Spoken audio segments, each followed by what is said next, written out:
Good morning, everyone. Thank you for being here. Quite a bit of information to go over, and then we'll take questions.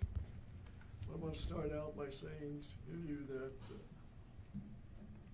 every person that you see standing up here had a major role in breaking this case, and we all want to extend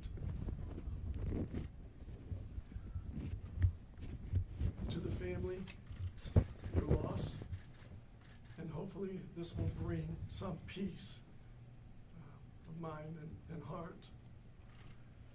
Just recently, we arrested 4 people involved in the Alyssa Cease and Ronald Daly murders. The first person that we arrested some time ago, but now just filed,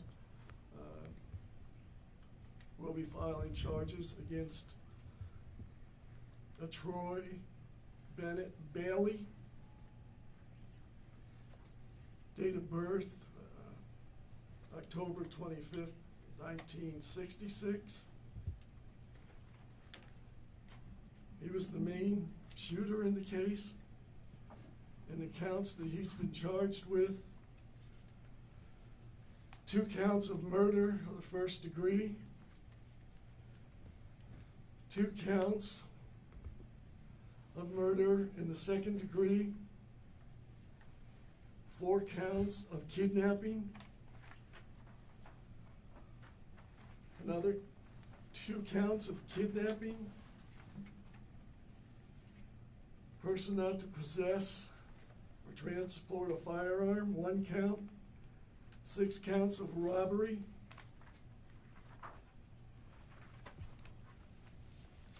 1 count of robbery of a motor vehicle, 3 counts of theft,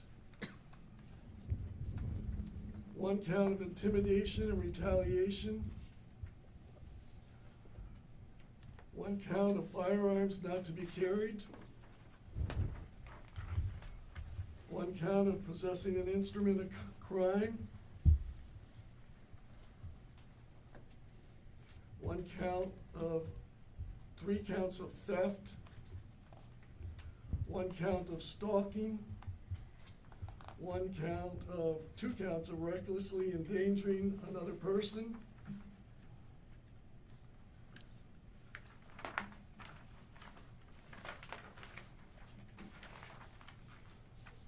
2 counts of false imprisonment, 1, 2, 3, 4, 5 counts of tampering with evidence.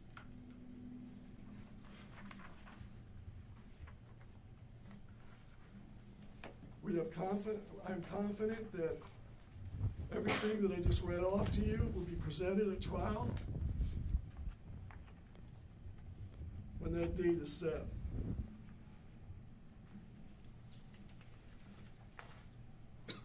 The next person involved in this is Mohammed Davis,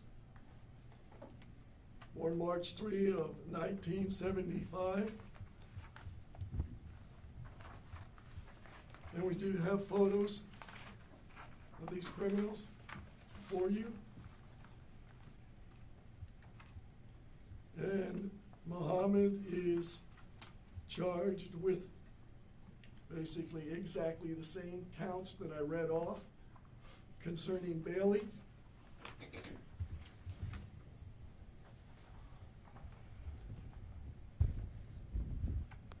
The next individual involved in this is Sandy Camille Perez, born August 31st, 1980.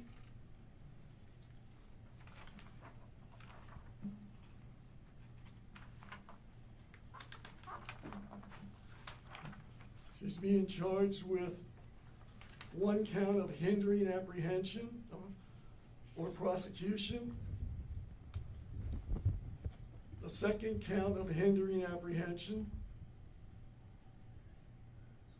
obstruction, tampering with or fabricating physical evidence, and false reports to law enforcement.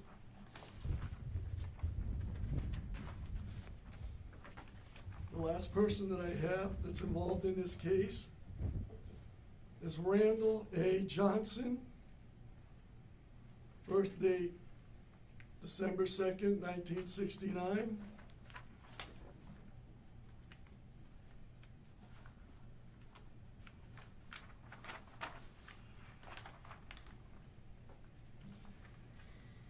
And he's charged with hindering apprehension or prosecution and a count of stalking.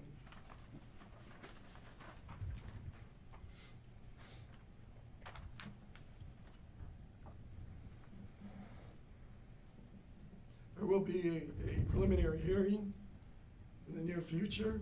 The date hasn't been set. That's going to be up to the court. But I want to bring to your attention that with this staff here, that the commissioners and the administrator, Matt McDermott, has provided me with at my request, it's because of them, in part, that we were able to break this case and other cases that we have to try. We have approximately 10 murders. Half of those, since not quite half, have been since I took office in late December. But still, every one of these people had a positive part and will continue to have a positive part. This is the crackerjack team that I put together.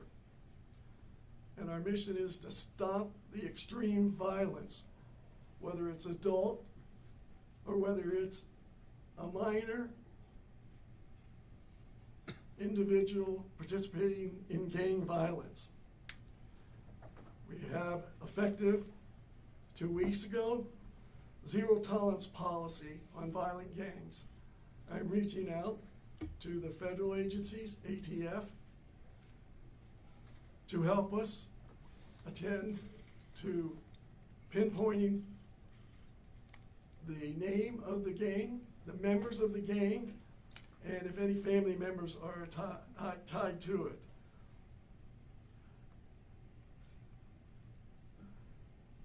We also have combined attempted murder cases. So you know now, and you've seen in the past, and you watch TV and you read the newspapers, violence is at an all-time high, not only in Lycoming County, but across the country. And my team is ready to take on this task, and they will carry out putting these criminals behind bars. I want to clarify concerning a side issue. I've been working very closely with Lieutenant Christine Fye from the Pennsylvania State Police and the captain in the gang cases. She has made sure that many of the Pennsylvania State troopers are involved in certain areas of this investigation, whether it's the direct shooting, whether it's finding out who the gangs are and where they're headed. But I want to make one thing perfectly clear, and I hope the media makes this perfectly clear for the members of gangs. The law in Pennsylvania permits me to arrest a juvenile from the age 12 up to 17, prosecute that individual for first-degree murder if necessary, or other aggravated offenses. And if convicted, that individual will spend time in a very tight, high-security detention center, juvenile detention center, and when he or she turns 18, they will automatically go to state prison if it's a murder case for the rest of their life. So we're not messing around anymore. I'm meeting this afternoon. They're probably not aware of this yet. I did tell one of them that I'm meeting with the people who run Penvale, and Tommy, help me out with the other. Michael Ross. I'm demanding a meeting with the board, and I'm sure that will happen because the commissioners are over the boards of these facilities, these houses, these low-income housing. And someone over there is not paying attention who lives there or who's being brought in there. And we intend to go in whether they like it or not and dismantle those gangs within those projects. We're not waiting for an answer from them. I'm hoping we get the cooperation, but if we don't, we're going in anyhow. And at this point, I feel the responsibility needs to be expressed clearly to who they are permitting to live in these housing developments. First, I want to thank the Pennsylvania State Police, Wyoming Crime Lab in the double homicide case. They got us in, they brought back tests and evidence that helps lock down this double homicide case because of the fast turnaround of the evidence we gave them within several days. I've always been pleased and proud to work with the Pennsylvania State Police, and over the last week, because of what we saw in the juvenile shooting and the gangs, I've been spending time with them just about every other day. We're working very closely together on this. I'm asking the commissioners to put together the board of directors for these housing projects so we can sit down and have a face-to-face meeting. As far as the gangs that are concerned, these are nothing but punk kids. Punk kids who come from Philadelphia. They're financed by a major drug dealer who gives them guns, drugs, and money to come to Lycoming County, and I'm sure other places, to deal drugs and carry guns.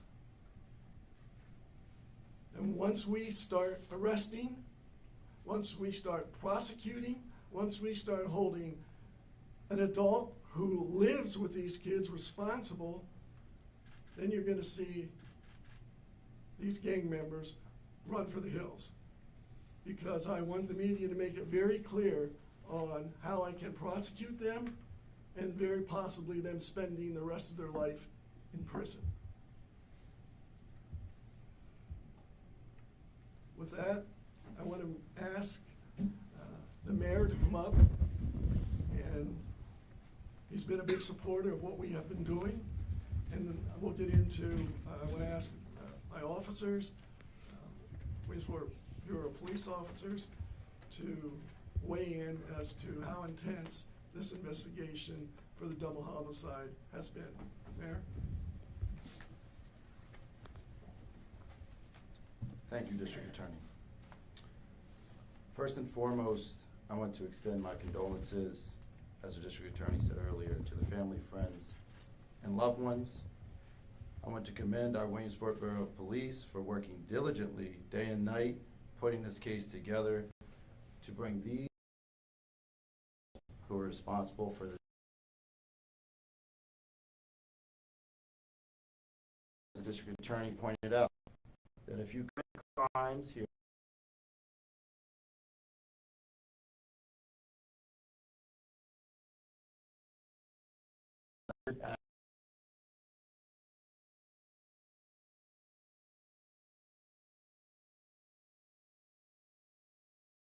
personnel in the Williamsport Police Department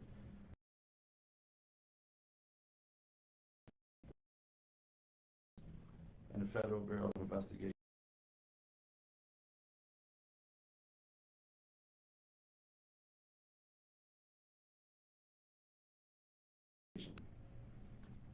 We will continue to work through all of these crimes, as the District Attorney mentioned, and we will work and work and work until we bring those evidence, because we're not sharing any evidence at this point with anyone except for the arresting authorities. Good morning. So I'll echo Mr. Marino's sentiments to the families and our condolences to you. I want to reiterate, and I think it's very important to highlight that the work that was put in by the agents and the Williamsport Bureau of Police officers who investigated this, the assistance from the District Attorney's Office investigators, the Pennsylvania State Police, and the local FBI office that aided us. This was, I'm sure, a very long month and a half for the families. Every day was probably long. But I'm confident in saying that the investigators and the agents that all worked on this dedicated a tremendous amount of time and effort into making sure that this was investigated thoroughly and that they uncovered everything that there was. And I'm extremely proud of them, and I know that I'm speaking for Chief Snyder as well, for the officers from the patrol division as well, who started this investigation as it unfolded. So I'll be brief, I'll keep it at that, but I think they did a tremendous job, and we're pleased to be able to finally notify the families and make these arrests and get these people off the street. Thank you. I want to ask my Chief County Detective, Tom Ungard, to come forward and explain how our detectives, our task force, have meshed with Williamsport Police and how effective it was. Yeah, like everybody said, this has been a great joint effort spearheaded by the Williamsport Bureau of Police with assistance from the Lycoming County District Attorney's Office detectives as well as the Narcotics Investigative Unit. They have been instrumental in gathering intelligence. This stuff all ends up being the same group of people, it seems, all the time, and there's gang affiliations as well as just normal affiliations amongst family, friends, and associates. And the Narcotics Enforcement Unit is integral in some of that intelligence, grouping people together. The state police, same thing, they come with us along on the journey, help us with the intelligence. Been a lot of work done so far. Hats off to all the agents, all the officers from Williamsport. A lot of work still yet to do. We have to continue down with this, lock all our evidence down, our testimony, and get a successful prosecution, and let these people reap the benefits of what they sowed. So, again, going forward, we have the violence that continues with the second incident in the state police territory. They've been instrumental in working hard, just like the Williamsport Bureau of Police did on their situation going on there, gathering evidence, gathering intelligence, and we need to stop that situation too. There's a lot of violence going on there. Hopefully we can stop any future violence with the retaliation type things that are going on. So if we all continue to work together as we have, it's nothing but a successful outcome, I predict. So, thank you. Political Chairman of the Commissioner Board, Mr. Scott Bansky, please.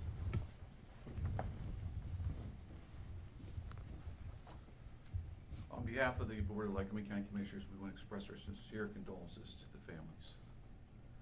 And we will continue to assist on the law enforcement and the DA's office with whatever needs they have to prosecute these four individuals and obtain convictions. At the same time, eradicate the violence that's going on in this community.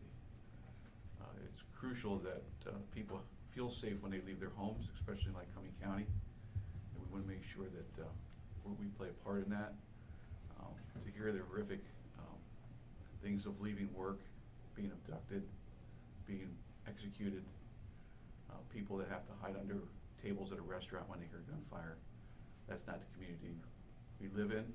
That's not the community we want to have. So we will continue to assist the DA's office. We want to thank the team effort here between the Williamsport Police, the state police, the FBI, and the DA's office with their detectives. It's an excellent team, and we're thankful that we have them in our area, and we'll continue to assist them in this prosecution of these individuals. Thank you. Commissioner, do you see it?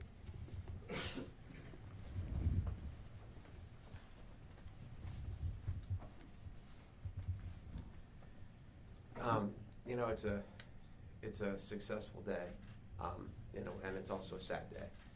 And right on the heels of what happened over the weekend, it's just, it's a scary time in society. It's an unfortunate time in society, and it is. We are appreciative of these members of law enforcement who, you know, who have to answer the call every time. no matter when it is, no matter where it is, and the danger that they face. And hopefully, societally, as our leadership group, both locally and nationally, we can find a way to come together and to make society more peaceful and more congenial, because it certainly is not trending in that direction. But you know, it just my heart goes out to the families and the friends of the people who are involved, and my heart really goes out to law enforcement, because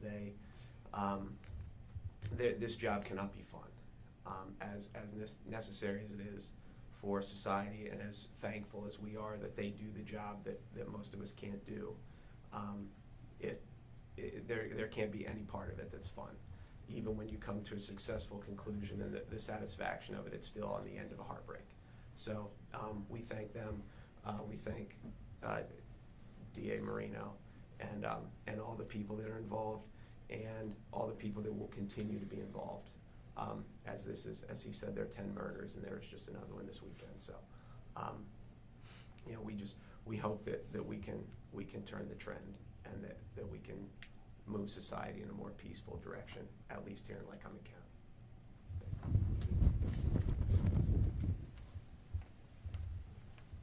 Administrator McDermott. Matt is the guy that's in the background. He has control of all the strings on the rest of us.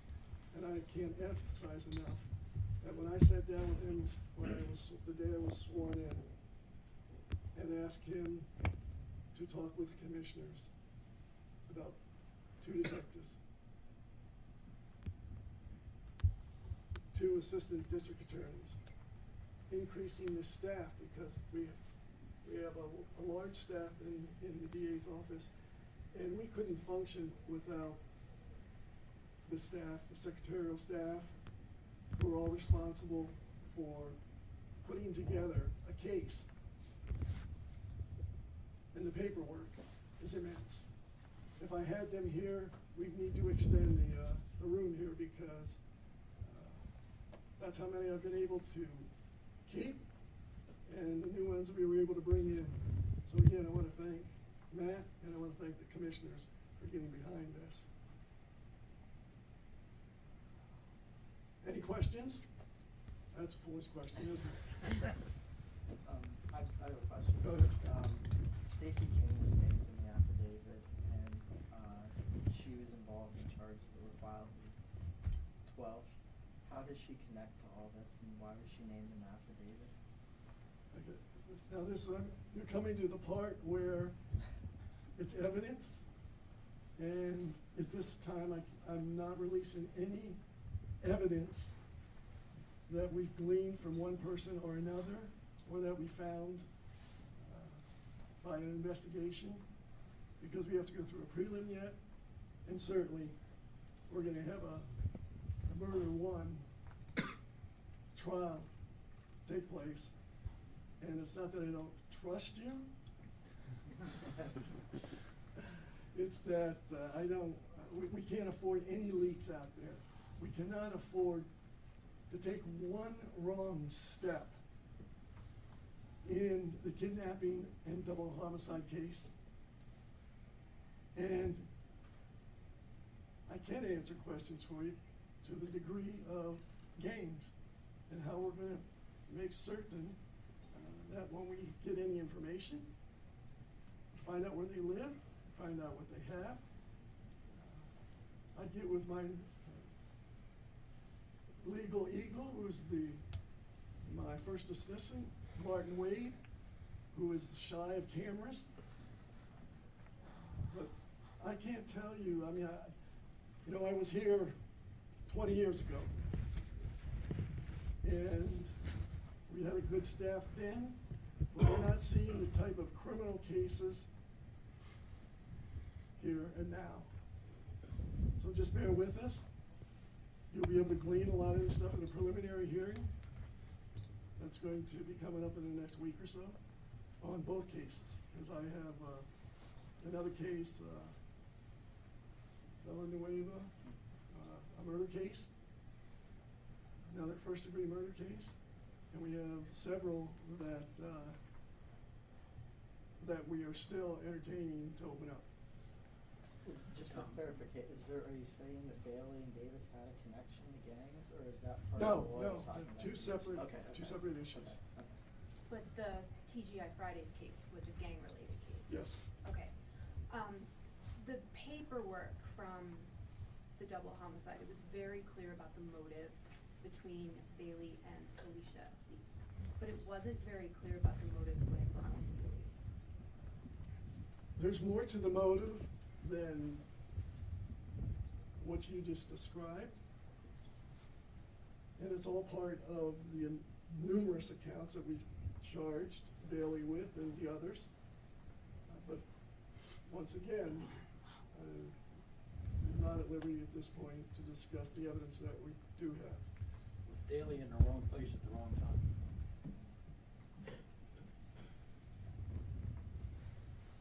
I'm not certain of that yet.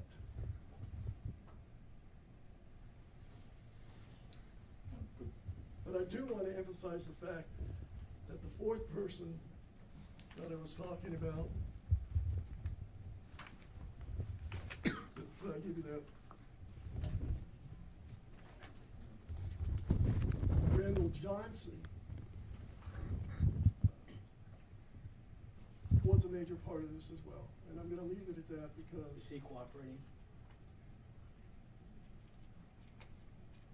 I'm not sure about that. I haven't heard the report yet from my detectives. This seems like it started from or at least partly was involved with a PFA that was filed against Bailey. There was also a PFA filed against Davis, who was allegedly one of the participated in this crime. Were there other people targeted, or were you worried about other people, especially this person that filed this PFA? Were you worried about them being targets, or were there multiple targets in this? Yes.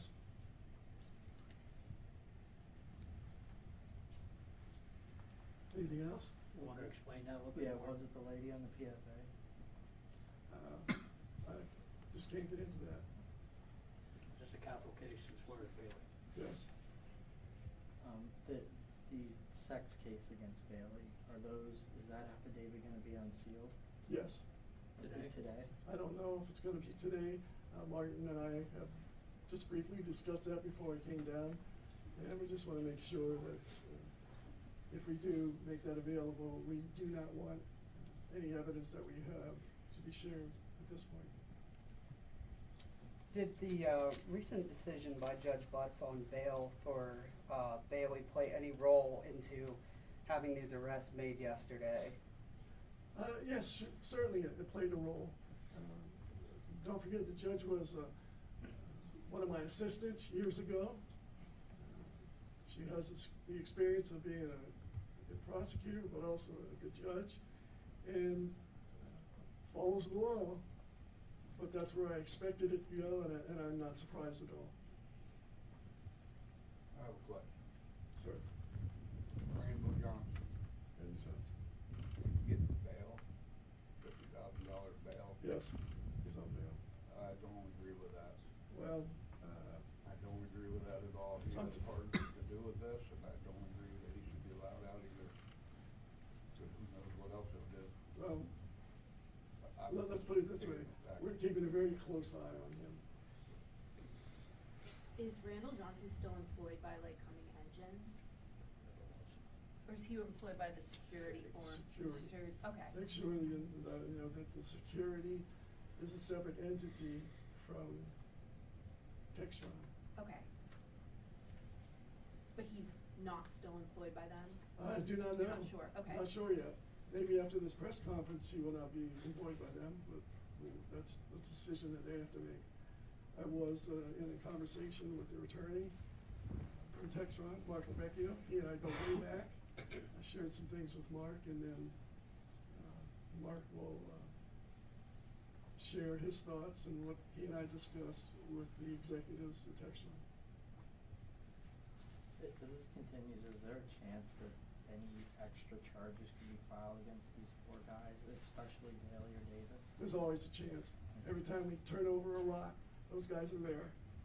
Muhammad and Bailey. Is there a chance for more people to be arrested in this case?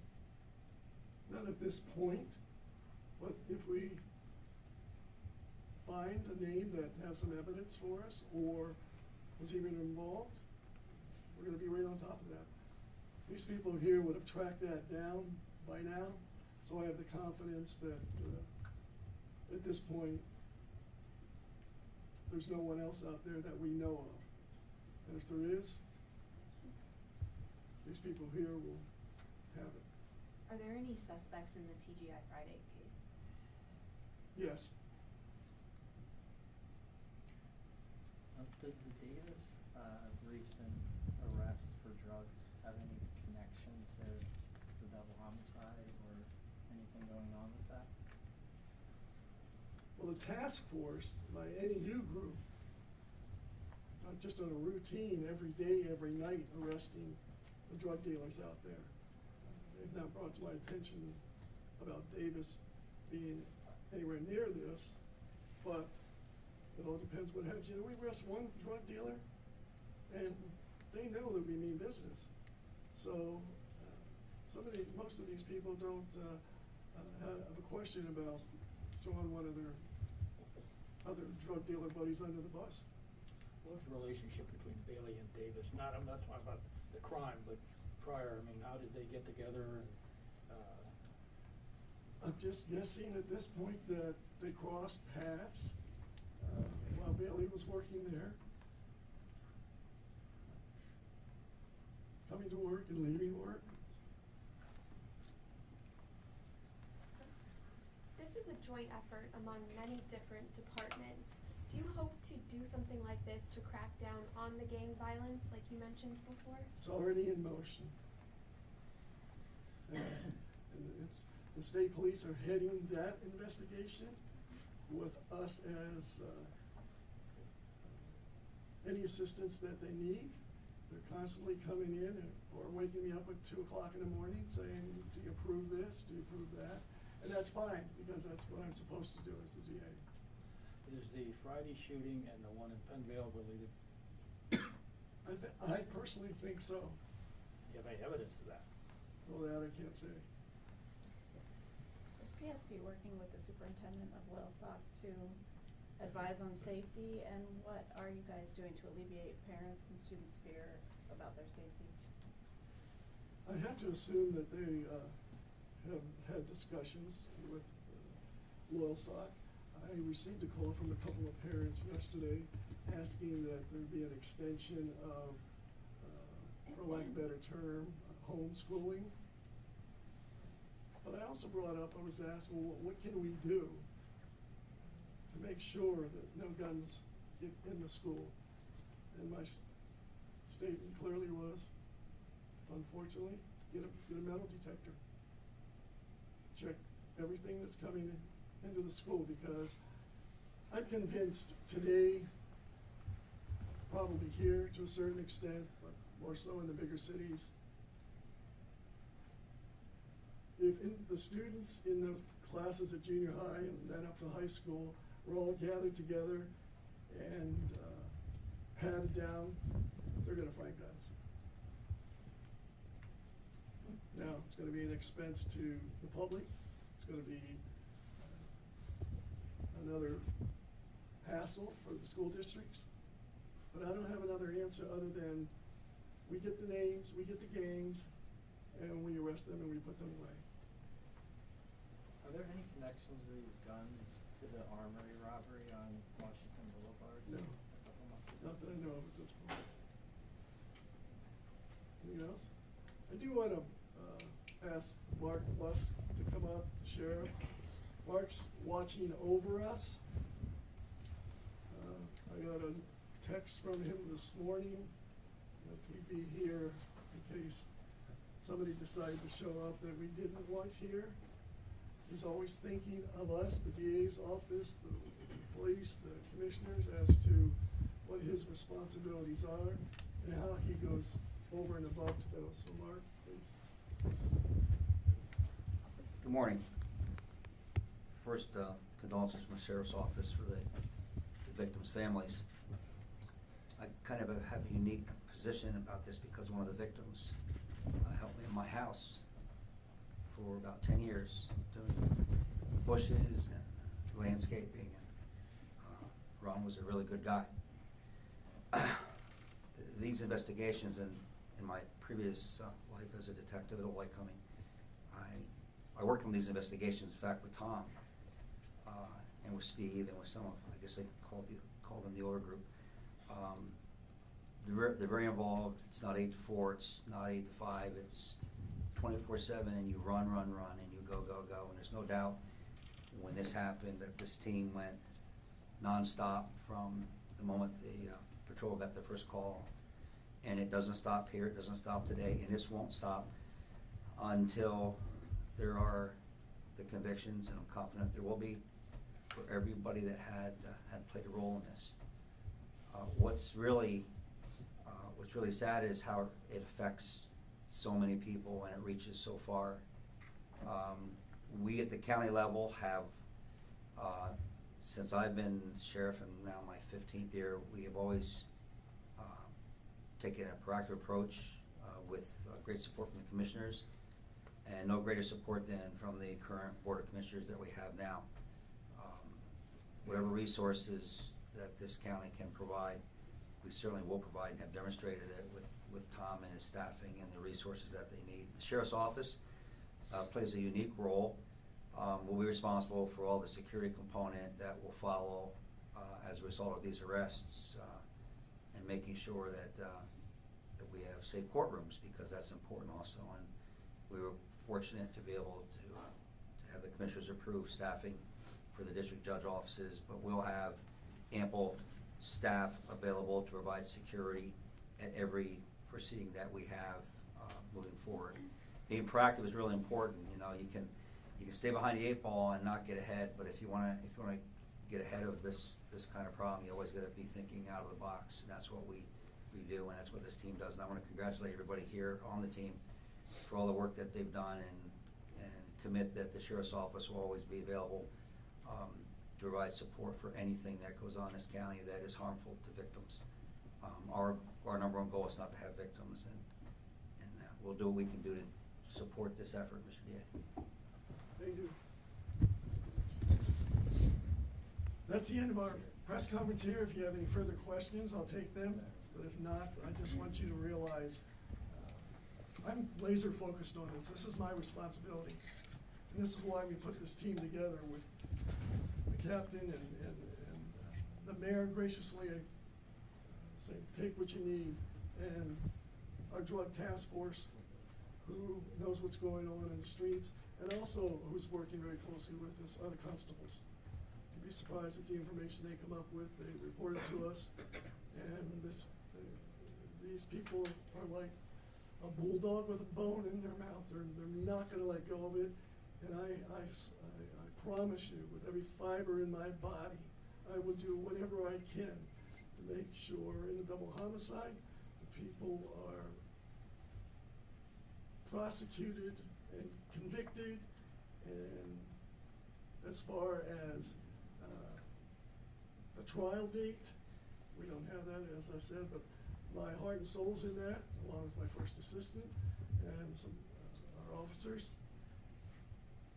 And it's our responsibility to make sure that we make this community safe, and that's my promise to Lycoming County. I will do everything I can with my team, with Williamsport Police, with my staff, to take the criminals off the street, to break up the gangs, and put people who murder people in prison for the rest of their life, or in solitary for the rest of their life. Thank you. Our family would like to thank everyone. Absolutely. Okay.